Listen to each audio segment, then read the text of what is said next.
If you have ever loved someone deeply and still felt emotionally unmet, this is for you. If you are a lover, a spouse, a marriage counselor, a relationship coach, or a counselor trying to understand why some couples have chemistry but not peace, attraction but not trust, commitment but not closeness, then listen carefully. Because not all attraction is compatibility, not all love creates safety, not all chemistry becomes intimacy. Sometimes two people care for each other deeply, yet still struggle, not because love is absent, but because their emotional bodies are wired differently. That is where Tithi becomes powerful. Tithi is not just a lunar phase. It shows the emotional undercurrent behind how you bond, how you desire, how you trust, how you attach, how you protect yourself, and how you respond to intimacy. It shows why one person brings out your softness, while another brings out your defensiveness. And one of the strongest pairings in this whole framework is Saptami Ekadashi. This is not a light pairing. This is not a casual pairing. This is not a pairing built on fantasy. This is a pairing built on strength, seriousness, loyalty, depth, discipline, and emotional force. But let me say something clearly. A strong match is not always an easy match. A high-ranking match is not always a soft match. A powerful bond is not automatically a warm bond. That is exactly what makes Saptami Ekadashi so important to understand. Saptami brings stability, truth, groundedness, devotion, and relational seriousness. This person wants what is real. They want integrity. They want consistency. They want emotional depth without games. They do not trust pretense. They trust what is dependable, practical, and proven.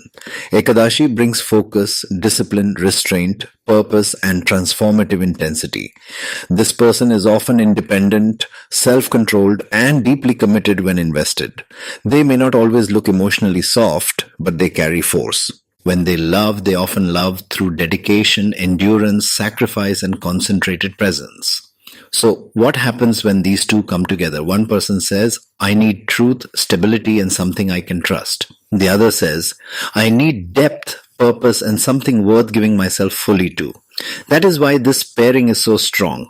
It is not held together by excitement alone. It is held together by respect. Saptami stabilizes the bond. Ekadashi deepens the bond. Saptami protects continuity. Ekadashi protects purpose. Saptami brings relational grounding. Ekadashi brings inner force. This is why the pairing can become exceptional in long-term intimacy. It carries the rare potential for both commitment and depth, both trust and intensity, both structure and transformation. Now, if you are Saptami, your emotional style is built around devotion, service, practical loyalty, directness, and the need for stability. You often want relationships that feel clean, truthful, grounded, and dependable. You may dislike emotional games, hypocrisy, inconsistency, and weak character. You can love deeply, but you may also become rigid, habit-bound, or overly fixed when hurt. If you are Ekadashi, your emotional style is built around focus, self-restraint, discipline, transformation, and the will to master yourself. You often want a relationship that has meaning, strength, and purpose. You may dislike emotional chaos, weakness, distraction, and wasted energy. You can love powerfully, but you may also become impatient, severe, overworked, or emotionally inaccessible. And this is the brilliance of the pairing. Saptami teaches Ekadashi how to stay emotionally present. Ekadashi teaches Saptami how to deepen through discipline and transformation. Saptami says, do not just be strong, be available. Ekadashi says, do not just be stable, evolve. That is what makes this match developmental. It does not only create attraction, it matures both people. But this pairing also carries a serious warning. If both people live from their lower nature, this relationship becomes hard. Saptami can become rigid, blunt, controlling, and emotionally inflexible. Ekadashi can become severe, impatient, overly self-controlled, and too absorbed in purpose to offer tenderness. Then the relationship turns into duty without warmth, truth without kindness, commitment without play, discipline without affection.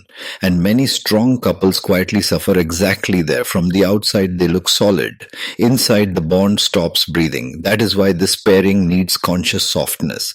If you're counseling this type of couple, understand this well. This is often not a couple lacking love. This is a couple lacking warmth in the expression of strength. They may already have loyalty. They may already have commitment. They may already have respect. What they need is softness. What they need is emotional permission. What they need is tenderness that does not weaken their strength but humanizes it. This is not a chaotic couple that only needs calming down. This is often a serious couple that needs help relaxing into each other. They need to learn how to speak truth with kindness, how to be disciplined without being cold, how to be loyal without becoming emotionally dry, how to be strong without using strength as armor. That is the real work in Saptami Ekadashi. Because emotional power is not the same as emotional intimacy. Being dependable is not the same as being affectionate. Being strong is not the same as being emotionally available.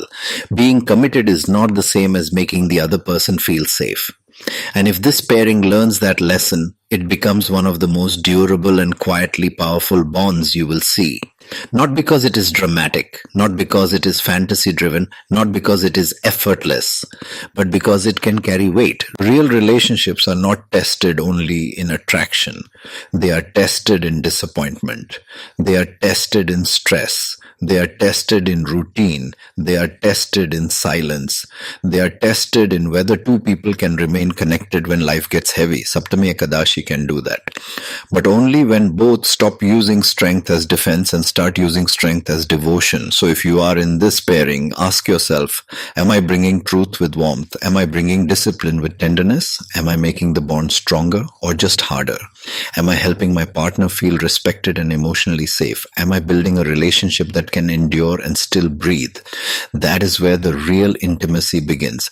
And if you want me to read this for you personally, not as theory, but through your actual chart, your emotional body, your intimacy pattern, and your compatibility with another person, then book an intimacy reading or a compatibility reading with me on astrovagmi.com. Because there is a huge difference between general advice and a real reading that shows you why you love the way you love, why your relationships repeat certain patterns, and what kind of emotional design actually supports you. If you are a lover, this can save you years. If you are married, this can bring clarity into repeated emotional patterns. If you are a counselor or relationship coach, this can sharpen the way you understand couples at a much deeper level. Go to astrovagmi.com and book your intimacy reading or compatibility reading with me. You do not just need more love. You need the right understanding of love. You do not just need chemistry. You need emotional alignment. You do not just need commitment. You need a bond that can hold truth, desire, softness, and devotion together. That is the real intimacy, and that is where everything changes.